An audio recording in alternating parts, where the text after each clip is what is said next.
My parents left me, I knew they did. However, in their quest to remain young and relevant, they failed spectacularly to embrace that I would inevitably grow older. At some point, they would have to acknowledge the chubby toddler fat would give way to sprawling, awkward limbs, the dawning muscle of youth, the sinews of which would become the solid flesh of adolescence. From there, we were but the briefest amount of time away from when adolescence would become the teen years. I don't think they thought much about how my growing up would ever impact their business. I did believe that if they could have put me into some amber and frozen me in time, they would have. Without a doubt, however, at this particular moment, they kept me in a sailor shirt, blue shorts with blue and red plastic ornamental buttons shaped like boats. And there were the knee socks and the blue canvas sneakers. None of the other boys in my preschool and kindergarten was wearing anything that came close to what I was forced to wear. None of the other kids in my entire school said a single word about the sailor hat I was forced to don each day, which I doffed as soon as I exited the car at drop-off. Mostly, the kids ignored me. What am I talking about? The kids did ignore me, it was okay, I guess. I flew under the radar at home, and I flew under the radar at school. My parents had a lifestyle brand, and I was background furnishing to their empire. The craziest part of their lifestyle brand, though, was the throuple aspect of their work. Mom and Dad were married to each other, and that was all fine and nice most of the time. But then when I was 3 or 4, maybe they added Blondie. Getting their business off the ground was truly something to behold, though. The 3 of them decided to start small. First came the breakfast cereal mixes, then the soup mixes. So many mixes. In the beginning, our kitchen was like a mad scientist's laboratory. Powder here, there, everywhere. Then when the 3 of them decided they needed to make the soup mixes more complex, we had I don't know how many food dehydrators in the kitchen. In the strictly powdered soup days, though, there was as much powder on the floor as there was in the bowls, then cellophane bags full of powdered soup mixes. Whatever was on the floor, it was fair game, and I made the most of it by lying in the detritus of what would be their juggernaut and making snow. Powder angels. Blondie recorded me on her phone and posted it to social media. I think someone thought it was cute. Maybe 100,000 people thought it was cute. It brought a lot of attention to their fledgling venture. Viral, I guess. Their next post, though, were the catnip. They showed the breakfast mixes served next to toast with the butter melting from the top of the crust, flowing down the nooks and crannies of the plane of the bread, like some siren beckoning the world the most important meal of the day. Blueberries, akin to the lush pillows of a young girl's unkissed lips, rested atop the cereal. The breakfast post broke the internet. One late-night pundit said something about breakfast as food porn, and no wonder people were later and later to work. Who, in their right minds, could shun breakfast after one viewing of the breakfast cereal that caused everyone to slow the starts of their days? Then came the posts with the soup mixes. If the cereal posts were food porn, the soups were food erotica. Shortly after the soups went crazy, Mom, Dad, and Blondie couldn't keep up with demand, and they moved out of our cottage kitchen into an industrial kitchen. They became the face of the brand, and I was no more than the faint buzz of a mosquito to their busyness. They bandied me about in their lives like a piece of luggage, or maybe like a luggage tag, something they knew was there and was necessary, but not necessarily life-altering either. They didn't forget about me, but I was hardly a focal point in their day-to-day lives. But since they were the brand, they started making appearances on infomercials, and then the shopping networks. And then they pivoted. They moved into furniture, the perfect chair. Each one of them had their own chair. I had a chair. They showed me sitting in the chair once. On their social media, someone said, "Who's the little one?" Someone else said, Did I know they had a kiddo? And yet another fan said, "Isn't that the Snow Angel kid?" They finally decided to move more fully into their lifestyle brand, and their Throuple Dom was born. They engineered the perfect mattress to accommodate 3 adults. However, they didn't want to alienate their more traditional fans, and they introduced a whole line of children's bedding and mattresses. One night, I awoke to a bright light shining into my eyes. I rubbed the crust of sleep from my eyes to see Blondie standing over me, whispering to Mom and Dad, "Oh my God, is that not the most precious thing you ever saw?" As confused as I was, I could only yawn and turn my head back into my pillow. Before I went back to sleep, Mom asked, "Honey, how are your new bed and pillow?" I whispered, "It's perfect, Mommy." I heard the 3 of them sigh before quietly leaving my room. The tender moment wasn't for just the 3 or 4 of us, though. It was for the whole world. For the 3rd time, I had rated important enough to make it to their social media. When the whole world saw me, they sighed. They gushed over my abject cuteness.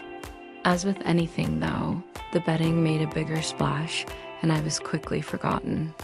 And it was right around the time of the sigh heard round the world that my parents and Blondie found I needed to have a nanny. Dad found the nanny. Mom was brunette. Blondie was blonde, and the nanny was a redhead, like some long-dead bombshell, named Rita Hayworth. Mom, Dad, and Blondie commented on her pinup girl good looks, but Susan insisted she had a strong background in childcare and early childhood education. None of them called her Susan. They called her Rita. I called her Susan. It would not stand for me to be pulled into their dehumanization of someone by giving them some random name just because it was what they could remember. It dawned on me. One day, did they remember my name? They've been calling me baby for a few years now. Granted, I wasn't yet in preschool, but I don't think I had heard anyone utter a single Charlie in more than a year. "Susan, do you know my name?" I asked one morning while we were sitting on the veranda, overlooking the orangery. Blondie insisted we needed to be able to have fresh oranges year-round. "Certainly. Your parents told me your name is Baby," she answered as if she were telling me what time it was. No," I said. "I think they've forgotten my name." "The name they gave me when I was a baby?" Susan just looked at me. It was the same look I imagined someone would have if they'd been told the sun was purple. It didn't compute. How on earth could the sun be purple? How could my parents not remember my name? How did something like that happen? Well, what is your name?" she asked. "I'm Charlie. I was born as Charles, but then they started calling me Charlie.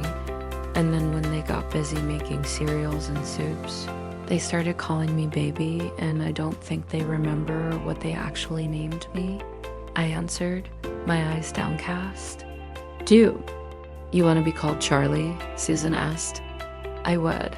I really would," I said, and I think a tear dripped off the curve of my cheek.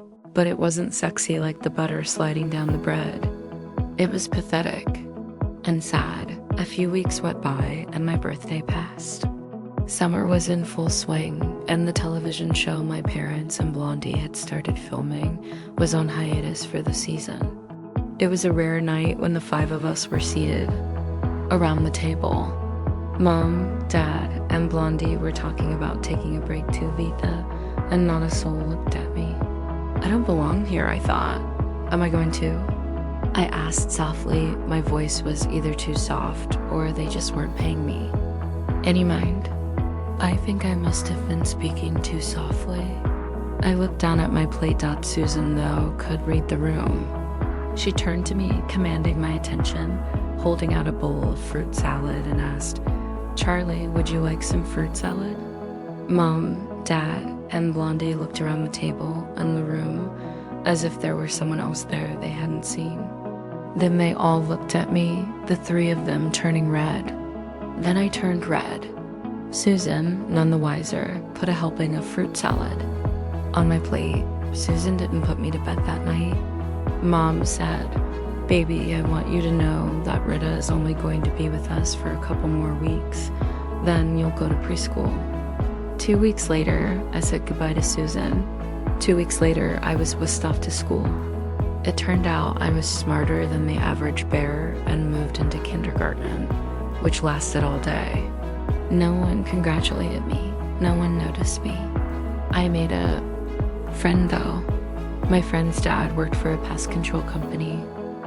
Jimmy's parents never forgot his name or his birthday. When he brought home papers that weren't even A's, his parents said they were proud of him.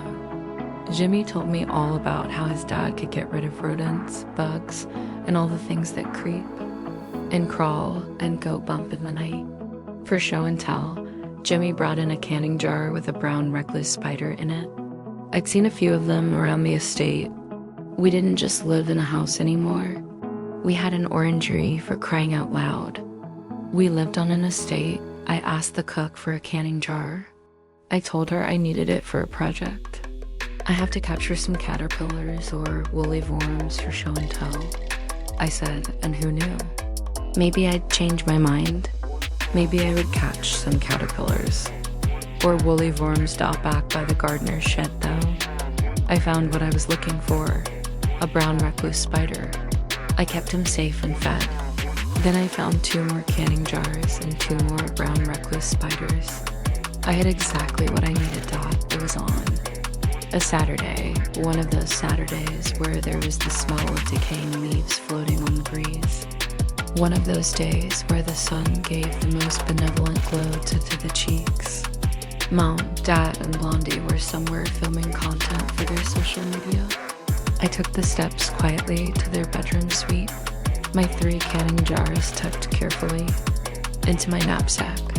I opened each canning jar and allowed my little friends to find their ways out of the jars to nestle themselves into the comfort of the bedding designed by my mother. I bid them farewell and tucked the comforter and blankets back under the pillows. Blondie had a way of finding any imperfection, which meant I had to be incredibly precise in remaking the bed. Dot in the morning, the housekeeper came for me, saying, "Your mama, papa, and Blondie aren't feeling well this morning. I've packed a bag for you. You're going to stay with your grandparents while they rest and recuperate." I kept my crossed fingers under my pillow. I yawned and leaned into my cuteness. "Are they all right?" I asked. "I'm sure they'll be fine in a couple days. They probably just need rest and relaxation. I don't think I've ever seen anyone work as hard as they do," the housekeeper said. "Okay, I'll get dressed and brush my teeth and be downstairs in a jiffy." Oh my God, I sounded like I was 85 years old. I put on another one of the stupid sailor shirts and the awful shorts, knee socks, and sneakers. My grandparents were waiting for me.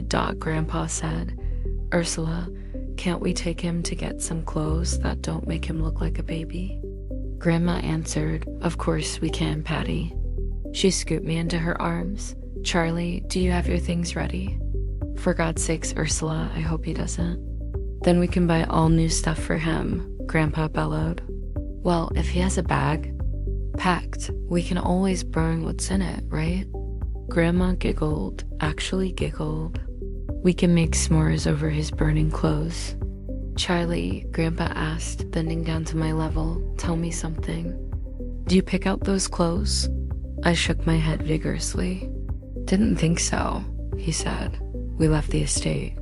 I was with Grandma and Grandpa for several days before the call came in. Mom, Dad, and Blondie had languished in their bed. They didn't seek medical care.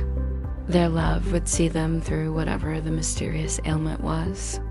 They perished. All 3 of them. Social media captured me in a tailored suit, holding fast to my grandparents' hands, watching as the caskets were lowered into the ground. The headline screamed, "Baby Bear inherits Goldilocks and the 3. Bear's food, furniture, furnishings, lifestyle brand empire. Those darn spiders."